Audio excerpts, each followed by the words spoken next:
Salut à toi public. Donc dans cet exercice, nous allons faire un petit QCM, histoire de voir si tu as compris les grandes lignes du principe d'inertie.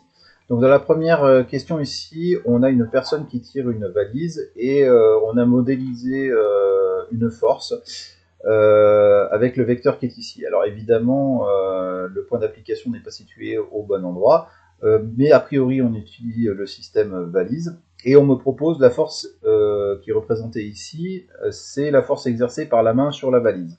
A priori, ça semble plutôt bien parce qu'on a la bonne direction qui est celle de la poignée de la valise qui est ici. On a le bon sens également et bon, pour la norme, on ne peut pas le vérifier puisqu'on n'a pas ici d'échelle qui est proposée dans cet exercice-là. La force exercée par la valise sur la main. Donc là, la valise sur la main, elle, sa force, elle aurait effectivement la même direction, mais elle serait dirigée dans l'autre sens. Le poids de la valise, là, c'est complètement à côté de la plaque. Le poids de la valise, il serait vertical dirigé vers le centre d'inertie de la Terre. Donc la seule réponse valide, c'est évidemment celle-ci. Une force s'exerçant sur un système peut modifier. Alors, elle peut modifier le sens du mouvement de ce système. Ça peut être le cas. Je te donne un exemple. Tu prends un trousseau de clés et tu le lances verticalement au-dessus de ta tête. Donc, au tout début, le sens de ce mouvement, il est vertical dirigé vers le haut. Et puis, une fois que les clés ont quitté ta main, il n'y a plus qu'une seule force qui s'exerce dessus, à savoir le poids, qui est vertical dirigé vers le bas. Elle va arriver à son point culminant, puis les clés vont redescendre. Et ce poids va finalement modifier le sens du mouvement. Au tout départ, il est vertical vers le haut, et les clés, lorsqu'elles vont redescendre, le sens de ce mouvement sera vertical vers le bas. Donc ça, c'est une solution qui est possible comme bonne solution sur cette question. Ça peut modifier le vecteur vitesse de ce système. Tiens, je reprends le même trousseau de clés et je le lâche sans vitesse initiale. Sans vitesse initiale, au tout départ, ce vecteur vitesse, il est nul. Puis, il va être vertical dirigé vers le bas et il va aller avec une norme qui va augmenter. La direction du mouvement de ce système. Oui, ça c'est le cas d'une force. Je sais pas, moi je prends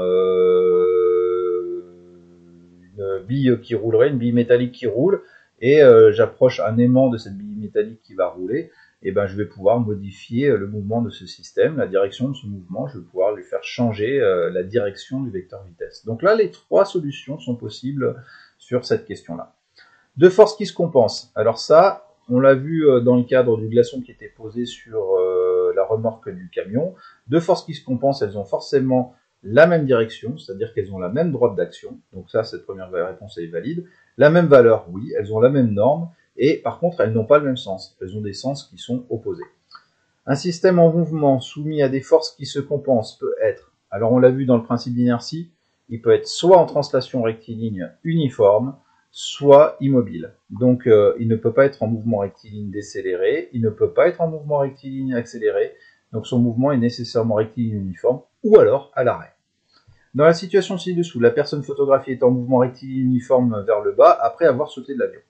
Donc au tout départ, quand on saute de l'avion, on est soumis à son propre poids, puis la vitesse augmente et les forces de frottement également. Donc s'il est en mouvement rectiligne uniforme, ça veut dire que les forces qui s'exercent sur lui se compensent. Donc ça ne peut pas être le poids qui est la seule force qui s'exerce sur cette personne. Il y a forcément une autre force qui compense, et dans ce cas-là, ce sont les forces de frottement. Les forces qui s'exercent sur cette personne se compensent, ça c'est le principe d'inertie, c'est évidemment la seule réponse possible. On passe à la diapo suivante. Un objet est en chute libre lorsqu'il n'est soumis qu'à son propre poids, uniquement à son propre poids. Ça c'est la définition même de la chute libre, il faut la connaître. Lorsqu'un objet est en chute libre verticale, son vecteur vitesse varie, son vecteur vitesse va varier, alors évidemment ne varie pas, ça ne marche pas, change de direction. Alors il peut changer de direction que si je lui communique une vitesse initiale. Par exemple, une chute libre parabolique, je tire au javelot avec un angle de 45 degrés.